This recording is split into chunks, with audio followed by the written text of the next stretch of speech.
Pemrograman terstruktur itu adalah suatu proses untuk mengimplementasikan urutan langkah untuk menyelesaikan suatu masalah dalam suatu program. Kalau di kehidupan sehari-hari itu pemrograman terstruktur kalau enaknya seperti kita memasak nasi. Jadi kan kalian semua kan mungkin pernah memasak nasi ya. Itu ada urutannya step by step.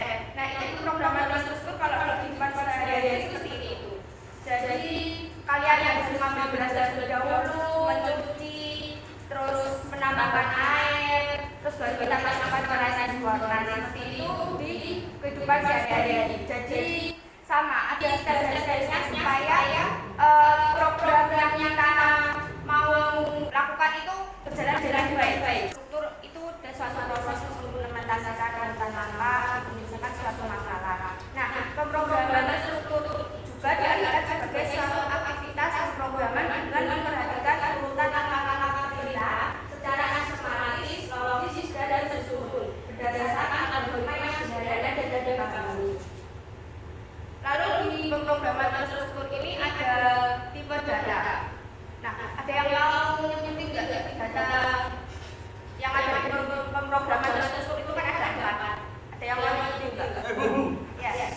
Jadi tipe data dalam pemrograman struktur itu banyak, Bu. Tapi saya sebutkan 4 dulu. Jadi 4 itu yang pertama ada bilangan bulat, bilangan real, lalu karakter dan boolean. Nah, tipe data yang disebutkan oleh Mas Taufik tadi betul ya? Ada 4, yaitu bilangan bulat atau integer, bilangan real, karakter atau boolean. Nah, Mas Ainul, bilangan bulat itu apa aja? 1, 2, 3. Nah, betul. Bilangan bulat itu 1, 2, 3. Bilangan real ada yang menginginkan nggak? Bilangan real itu apa aja? Ya. Menyebutkan untuk bilangan real itu kan ada pecahan sama desimal. Ya. Nah, untuk nilai pecahan itu sendiri contohnya 1/1, 1/2 dan seterusnya. Untuk desimal itu contohnya 1,5, terus 0,1 dan sebagainya. Nah, betul yang dibilang Mas Nandana. Bilangan real itu adalah tipe data yang merepresentasikan angka yang memiliki nilai pecahan atau desimal. Kalau karakter, tipe data karakter itu adalah tipe data yang mempresentasikan satu huruf, angka, simbol, atau tanda tertentu dalam bentuk satu unit teks. Yang boolean ini yaitu tipe data yang hanya memiliki 2 nilai, true atau false. Tipe data ini sangat penting untuk logika pemrograman, pengambilan keputusan, dan kontrol alur program seperti if, else, while, dan for. Lalu kan di pemrograman terstruktur itu kan juga ada operator. Nah, apa sih operator itu dalam pemrograman terstruktur? Iya. Menjawab untuk operator itu sebuah simbol yang berada di antara dua buah operan dan bisa menghasilkan suatu hasil. Nah, betul. Operator dalam pemrograman terstruktur adalah sebuah simbol yang berada di antara dua buah operan dan bisa menghasilkan suatu hasil. Nah, selanjutnya kita masuk di struktur data. Di sini ada struktur data jenis array. Array ini merupakan kesimpulan dari beberapa nilai dengan tipe yang sama dalam sebuah urutan tertentu dan menggunakan nama yang sama. Untuk jenis-jenisnya itu ada array dimensi 1, array dimensi 2, dan array dimensi 3. Untuk array dimensi 1 ini adalah array yang paling digunakan. Seperti namanya, dia hanya memiliki 1 subscribe. Terus yang array dimensi 2 itu memiliki 2 buah subscribe. Terus mungkin kalian juga pernah mendengar istilah matrix itu apa? Array 2 dimensi yang digunakan untuk membuat matrix. Dimensi pertama pada array ini sebagai dimensi baris dan dimensi kedua sebagai dimensi kolom. Untuk jenis yang ketiga yaitu ada array berdimensi 3. Array berdimensi 3 ini sangat mudah digunakan. Array ini terdiri dari 3 subscribe, bisa digunakan untuk membuat array 2 dimensi yang tiap dimensinya menyimpan data string. Nah, ini ada tulis yang mungkin bisa kalian bacakan.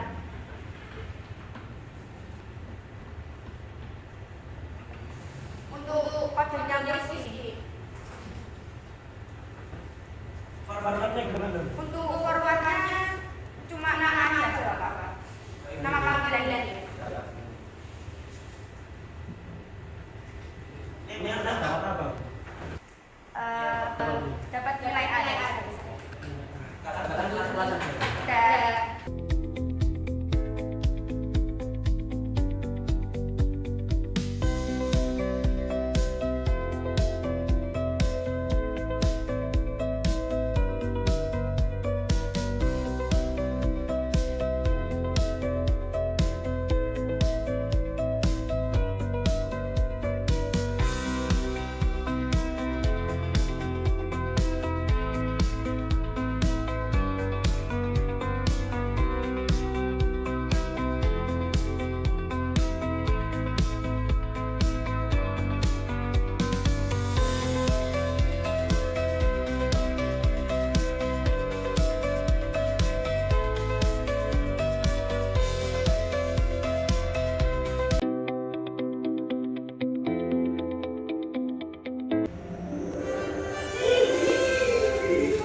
Mungkin yang 1, 2, 3 bisa maju ya.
memanfaatkan filter yang ada di sisi saya kan dalam sempurna ini seperti itu yang saya lakukan mana di posisi ini itu contohnya adalah kayak anjing tuh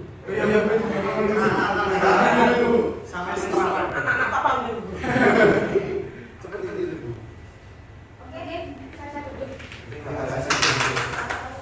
Untuk penugasannya itu dibagi kelompok ya. Satu kelompok itu berisi 3 anak. Nanti saya yakin untuk tugas dari saya ini mungkin yang harus dikerjakan itu hanya tugas ini sama yang ini. Ini yang wajib diselesaikan kan di sini. Ibu, boleh saya baca caranya? Oke, untuk ya maaf ya. Nah, mungkin untuk tugas yang pertama itu apa perbedaan antara awal dan baik. Terus yang kedua untuk prioritas contoh penggunaan perorangan awal untuk menambahkan angka 1 sampai 5. Terus yang ketiga bagaimana cara mengukur rata-rata nilai menggunakan perorangan. Untuk tugas selanjutnya itu apa perbedaan utama terkait data set, yang kedua mengapa list lebih fleksibel dibanding array. Ini yang studi kasusnya saatnya dikerjakan, namun untuk studi kasus mungkin bisa dikerjakan selanjutnya ya, mungkin bisa dikerjakan di rumah atau di mana. Jadi yang untuk utamanya yang dikerjakan itu soal-soalnya aja. Untuk yang studi kasusnya mungkin bisa menyusul. Iya. Itu dikerjakan dia pertama media suara Untuk tugasnya ini saya mau hasilnya itu belum makalah. Jadi kalian buat sendiri makalahnya. Untuk deadline-nya pengumpulan rancangannya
dari kelompok 4 akan mempresentasikan data yang diberi oleh Bu Cynthia.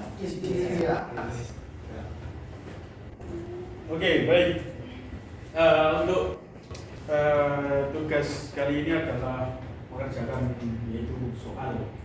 Karena soal ini yang pertama itu kita disuruh menyebutkan perolangan yaitu kayak loop, while, Enggak sih perbedaan. dan ya perbedaan for, will, dan do, will di dalam perolangan yaitu loop.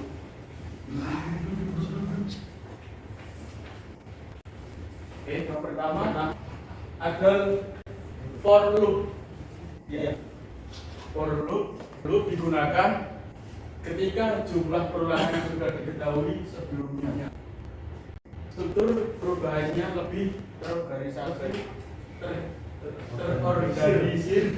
semua dalam satu baris inisiasi kondisi dan cocok untuk integrasi kejelasannya perorangan sebelum tadi.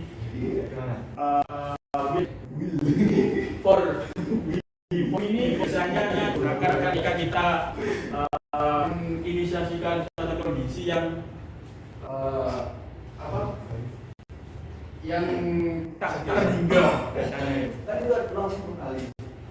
Ya, di perorangan ini kan disebutkan 3 kali. Berarti yang tak terhingga itu bukan di for loop. Yang kedua ada will. While loop digunakan ketika jumlah pemecah perolangan tidak diketahui pasti. Perorangannya jika kondisi dulu baru akan isi perolangannya. Jangan jalankan perolangannya lalu cek kondisi. Tapi jika kita mencari banyak suatu data itu kita bisa menganalisis menggunakan while loop. Ketika kondisi terpenuhi maka tidak akan dijalankan sama sekali. Jadi ketika di perorangan data ada yang duplikat atau kembar itu tidak akan diulang lagi oleh penduduk. Yang ketiga ada do while. Mirip dengan while tapi tidak berbeda penting. Ini yang tidak berbeda penting. Artinya isi perolangan akan dulu sekali lalu kondisi dicek. Jadi ini perolangan dijalankan dulu ya. Jalankan dulu tadi. Lalu artinya pasti dijalankan setidaknya 1 kali bahkan jika kondisi salah sejak awal. Jadi ketika kita membuat lalu kalau itu satu dalam perolangan pasti ketika kita masukkan nilai terus tidak cocok atau kondisinya itu tidak cocok dengan log yang di kode tersebut, maka perolangan ini pasti perolangan dalam dengan menghasilkan hasil atau hasilnya itu tidak salah benar itu dikeluarkan di dalam loop ini. Nah ini tadi menggunakan if dan else. Lalu ditambahi dengan nanti. Nah kesimpulannya for itu perlu jumlahnya literasi sudah diketahui sebelum sudah diketahui artinya kita sudah full lalu kita tahu kondisinya dicetak sebelum jalan 1 kali. Jadi jalankan bisa. Lalu yang kedua ada well jumlah jumlah integrasinya tidak pasti, belum kondisi dicek belum dijalankan tidak. Jadi kondisinya ketika kita berada ini bisa menghitung menghitung suatu angka kecil yang harga terbesar, bisa mengurutkannya di situ.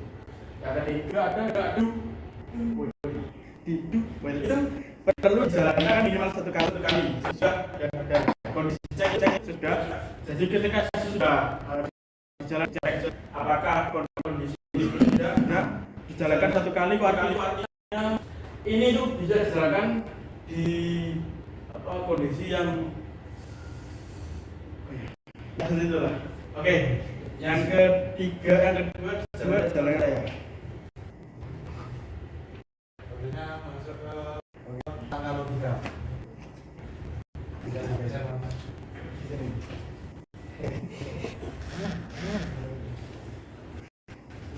Oke. Dari yang pertama, mulai dari angka 1 sebagai nilai awal. Kan teman-teman kan sudah tahu kan, angka 1 itu adalah angka yang pertama kali muncul. Oke, lanjut. Yang kedua, tentukan batas akhir angka 5. Nah, untuk rangka-rangka logika yang kami jabarkan itu dari angka 1 sampai angka 5. Selanjutnya angka 3, selama nilai saat ini kurang dari 1 atau sama dengan 5, langkah-langkah yang dilakukan adalah mengambilkan angka 1 tadi, contohnya angka 2 atau 4. Terus mengambilkan 1 ke nilai lain. Selanjutnya mengulangi lanjutan sampai angka 5. Yang terakhir, saat nilai melebihi 5, ulangan berhenti. Next. Selanjutnya akan dibicara teman saya.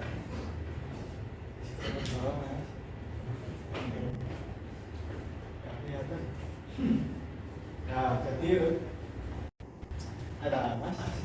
Jadi untuk hitung rata-rata nilai menggunakan perulangan, kita itu butuh menginput beberapa nilai. Misalnya dari pengguna sendiri. Lalu menggunakan semua nilai dalam loop. Setelah loop selesai, membagi total dengan jumlah data. Nah, ini contoh program yang kita menggunakan C++. Bisa dilihat. Nah, ini kodenya ya.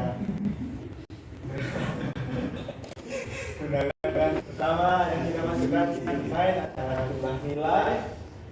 Itu nilai total langsung ya. Langsung. Kita coba ini. Jadi jumlah nilainya itu ada jumlah data yang ingin dimasukkan, lalu nilai itu ada nilai yang dimasukkan setiap dan totalnya itu menggunakan dari menggunakan sama. Lalu outputnya contohnya seperti ini. Jika masukkan nilai misal 3, lalu masukkan 120, lalu masukkan nilai 90, dan ketiga 100. Jadi outputnya rata-rata jadi 90. Kalau kalian contoh versinya ya, itu Java atau lainnya. Digunakan saja. Kenapa? Tidak bilang kata ini gimana? Maksudnya copy gitu loh, Bu. Gitu loh. Ke bahasa. Kalau ingin kita kerjakan. Oke, terima kasih semuanya. Mungkin itu saja dari kelompok kami. Kayak lemes gitu bro kita.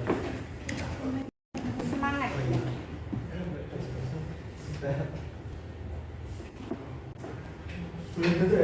Iya. Tenang dulu dong buat kelompok 4.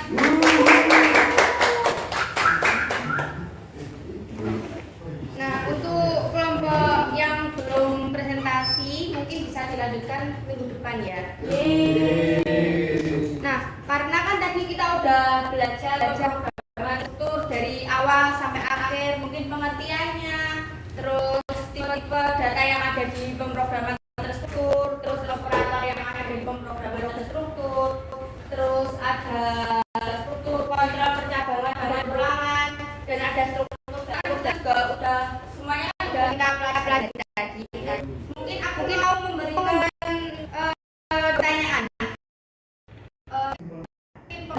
Pemrograman terstruktur itu contohnya itu aplikasi apa?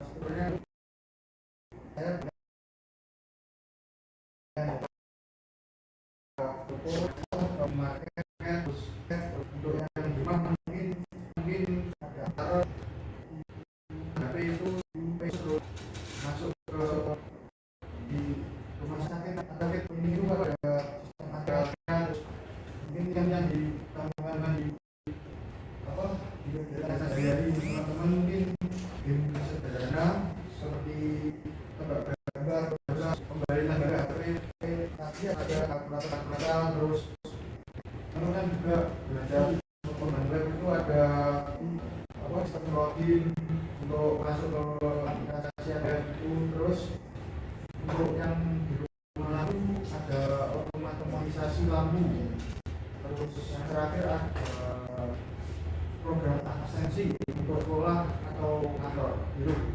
Oke, betul. Tepuk tangan dulu buat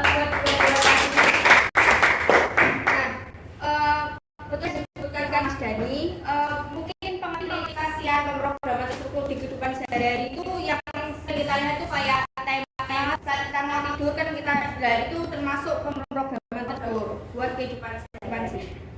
Nah, untuk kesnya dari pembelajaran yang sudah kita pelajari tadi, untuk pemrograman terstruktur adalah pendekatan pemrograman yang mengedepankan logika yang jelas, terorganisir, dan efisien dalam membangun perangkat lunak. Pendekatan ini program menjadi blok-blok kecil yang disebut fungsi, memungkinkan pengelolaan kode, penggunaan ulang modul, serta pemeliharaan yang lebih baik dengan menggunakan struktur konsepsi percabangan atau if-else, for while, dan fungsi.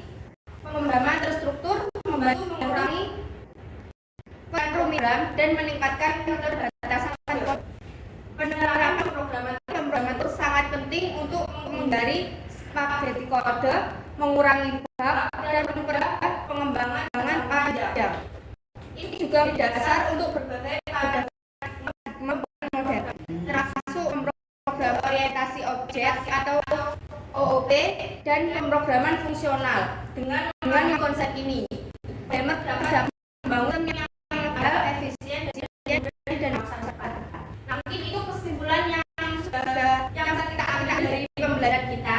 Dan untuk anak jangan lupa ya tugasnya adakan untuk link drive-nya nanti saya kirim mungkin bisa Mas Ainur ya.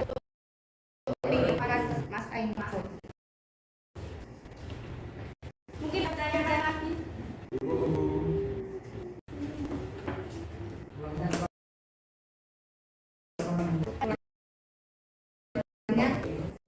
Nah, mungkin cukup sekian ya untuk pembelajaran kali ini.